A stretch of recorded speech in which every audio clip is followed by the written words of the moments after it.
د دې ویک آغاز بکیږي د بلې ډیټا بریج نه چې په دې ویک کې اوبر ریپورټ وکړو چې زمونږ AWS اکاونټ چې کوم دی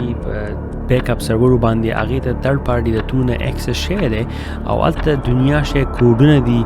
او نور فایلونه دي چې هغه مطلب پراته و په هغې کې او هغې ته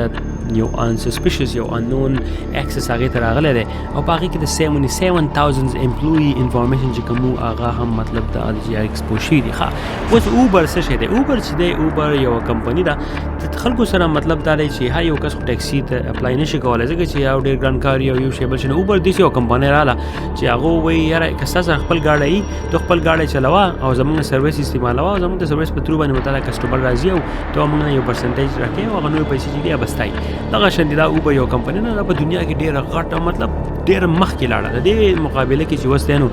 لیفټ کمپنۍ ده او په پاکستان کې زما خیال چې بګیم یو څه شی و زما نه یاد دي اوس څه شی و خو انیوی مطلب دا دی چې دا دومره غټه کمپنۍ ده چې په دې کې کسټمر چې کوم دي هغه هم ښه باقاعده خپل پروفایل راغی په هغې کې ټول د کریډټ کارډ او خپل پرسنل انفارمیشن چې دي هغه ورته اپلوډ کوي او ډرایوران چې کوم یو دي هغه ځانه اپلوډ کوي ټول انفارمیشن او بیا چې امپلوي کم دي په کمپنۍ کې کار کوي نو هغه ځانه خپل پروفایل یا خپل انفارمیشن چې کوم دي په هغې کې دننه ږدي. نو دا بیک اپ د تقریبا د بیک اپ د سرور چې کومي دا خو ډېر شي انفارمیشن ځانسره دي. اوس دا تھرډ پارټي یو اپ دی MDM ورته ویلی کېږي موبایل مینجمنټ یو ټولو د هغې په ترو باندې به اوبر استعمالوو نو هغې په هغې کې چې vulnerability څه شی به راغلی نو هغه د اوبر کم بیک اپ سرورې چې کوم دي د هیکرو د سسپیسس یوزر چې کوم دی څوک ورته هیکر وایي څوک ورته سایبر کریمینل وایي خو یو شی دی دا سایبر کریمینل چې کوم دی د بیک اپ سرورو ته اکسس کړی دی او د هغې نه دنیا شی انفارمیشن چې کوم دی مطلب دا دی چې اوس دې ته پته نه لګي اوس هم دا اوس انویسټیګیشن کې ښه باقاعده را روان دی اوس پته نه لګي چې څومره انفارمیشن کاپي شوي دي پیچ شوي دي ډیلیټ شوي دي وایي چې په هغې سرور کې زموږ سره د حد نه سیوا کوډس پراته او فایلونه پراته او ورسره په هغې کې یو فایل او په هغې فایل کې دننه زموږ سره 77,000 امپلوي انفارمیشن اوس په دې کې کسټمرو انفارمیشن چې کوم دي هغه لا نه دي راوتي مخې ته موږ ته پته نشته دا سټوري چې دا به ورو ډیولپ کېږي خیر چې ورځې لږ تېرېږي په دې کې دنیا شی کمپنیانې راپډ 7 شو داسې نورې غټې کمپنیان دي چې هغه اوس تقریبا لګیا دي او ګوري چې څومره انفارمیشن چې کوم دي هغه موږ راوباسو چې موږ ته پته ولګي چې اوبر دا ډیټا بریچ چې کوم دی دا څومره غټ او څومره نقصان دی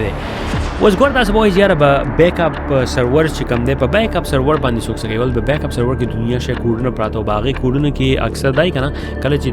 دننه سرور په هغې کې داسې کوډونه چې په هغې کې پته لګي چې یاره vulnerability زموږ په سیسټم کې کومه یوه ده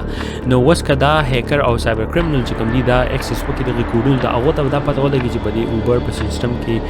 کمزوریانې څه کمزوریانې دي مطلب دا د یو کس دی هغه ناجوړه دی او د هغه ټول ته ناجوړتیا هغه ډاکومنټ چې کوم دي هغه ځان سره پټ کېښودي خو بهر چې ګرځي هر چا د خان دي پته یې نه لګي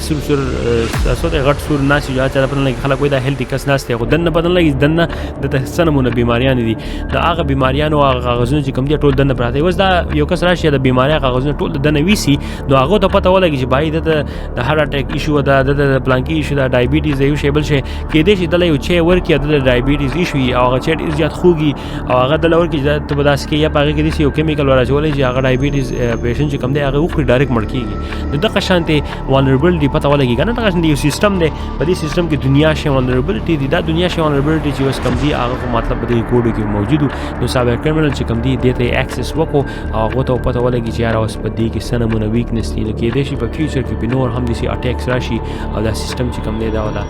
انفلټریټ کړي اوس دی وایي چې موږ هم نور لګیا یو خیر نور سیکیورټي میجرز چې کوم دي کنټرول چې کوم دي هغه هم اپلای کوو او ګورو نور هم دا ډیولپ دا سټوري چې کومه دا ورو ډیولپ کېږي نور انفارمیشن به اوس ورو راوځي او په هغې کې کېدای شي چې نور انفارمیشن راوځي وایي د خیر کېدای شي چې اوس وایي چې یاره کسټمر ډیټا به کې هم مطلب دا چې وتې ده او نور هم دا به نور هم مطلب دی چې ګرې ایریا ته روانوي خو دا زمونږ مطلب دی چې ډېر وخت را روان یو نو په دې هکله باندې خپل انفارمیشن چې کوم دي انلاین دومره مه ورکړو چې ضرورت یې نه وي فیسبوک ته پروفایل نه خپل داسې پروفایل مه راغوئ چې په هغې باندې ستاسو 100% هر یو پروفایل پراته مطلب دا چې لینکډین پروفایل دې مه راغوئ چې فیسبوک پروفایل به هر یو کس لیکي چې یاره زما زه دا کوم ځای یم او ټول انفارمیشن ورته ورخېږي نو بی کیرفول پریکاشنز چې دی ډېر زیات امپورټنټ دي نو دې انفارمیشن شیر کول نه مخکې سوچ چې دی هغه ډېر زیات پکار دی ځکه چې دا انفارمیشن چې سایبر کریمینل دي هغه اګینسټ تاسو یوز کولی شي په فیوچر کې د نور نیوز لپاره نیکسټ ویک انشاءالله ځان ټول ساتئ